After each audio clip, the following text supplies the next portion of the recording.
अत्यधिक स्नान परे ज्वरे कंपुछंती श्रीजीउ आजिठू अणसर दर्शन श्रीमंदिर रे दर्शन बंद। ब्रह्मगिरी अलारनाथ पीठरे प्रभु जगन्नाथଙ୍କ अलौकिक रूप। ब्रह्मगिरीर प्रसिद्ध अलारनाथଙ୍କ पीठरे लागिछि भक्त मानक गहଳି चहଳି। बड़ी भोरु अलारनाथଙ୍କ पीठरे श्रद्धालु मानक भिड़ जमिछि। श्रद्धालु माने ठाकुरଙ୍କୁ दर्शन करुछंती।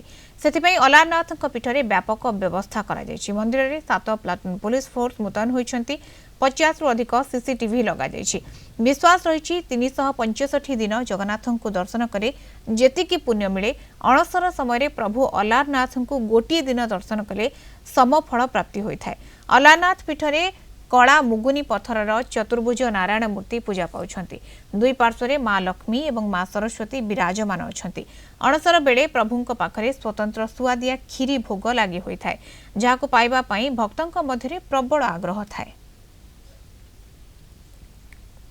आरंभ अलारनाथ मंदिर अनवसर दर्शन गतकाली देवस्थान पूर्णिमा श्रीजी 108 जरा सुबासित जल अत्यधिक स्नान करने ज्वर पीड़ित आज जगन्नाथ प्रेमी जगन्नाथ दर्शन वंचित हे।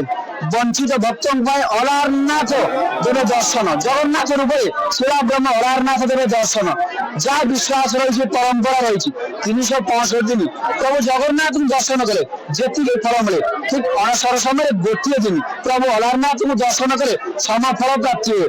जे जगन्नाथ जेहेतु अणसर अच्छा प्रभु अलारनाथ पाखे आम प्रार्थना करूँ प्रभु अलारनाथ जगन्नाथ रूप दर्शन देवे मन में बहुत विश्वास है। कौटू आसी आज बहुत समय धाड़ी आसले मन में केते आग्रह रही ब्रह्मपुर ठाकुर दर्शन पे अलारनाथ दर्शन करना दर्शन कर निजे मंगल मांगती दुनिया मंगल से दे दिए परंपरा कौन रही अलारनाथ दर्शन अलारनाथ दर्शन परंपरा ये जिते जगन्नाथ दर्शन करती अणसर घरे अणसर पिंडी को जगन्नाथ विजय कला स्नान जल स्नान कर सारापर जो ज्वर बोली जो नीतिकांत रही प्रभुंर जगन्नाथ दर्शन कर जो सौभाग्य पाती समस्ते बुझी जब चैतन्य आसी अलारनाथ पाखे से चतुर्धमूर्ति दर्शन कर जो सौभाग्य लाभ करते से दिन तो विश्वास रही जगन्नाथ जी अलारनाथ सी तेणु ये हूँ जगन्नाथ लीला क्षेत्र ये वर्ष तमाम जगन्नाथ को दर्शन कले जो फल मिले यही 15 दिन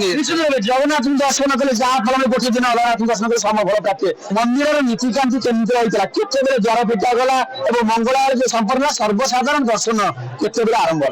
महाप्रभुंर द्वार खोला राति 4 भोर 4 खोला बर्तमान दर्शन पर भोर 4 खोला हवा महाप्रभुंर शांतिपूर्ण भाव में महाप्रभुंर कड़क लगी उत्तरीय लगी सारापर श्री गोपाल बल्लभ धूप अनुष्ठेला श्री गोपाल बल्लभ धूप पर महाप्रभुंर सर्वसाधारण दर्शन जारी रही।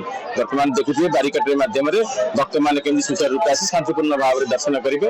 12टा पर महाप्रभु प्रथम धूप हम प्रथम धूप अन्न डाली बेसर खीरी व्यवस्था धूप पर से अन्न धूप को सब जमी शुणुले भोर 4 मंदिर खोल जाए मंगल आरती में सर्वसाधारण दर्शन चालू रही। पुलिस प्रशासन तरफ 10 प्लाटून पुलिस फोर्स मुतयन रही धाड़ी दर्शन व्यवस्था कर सीसी कैमेरा भितर समस्त अलारनाथ मंदिर को नजर रखा ब्रह्मगिरी केदारनाथ दास कलिंग टीवी।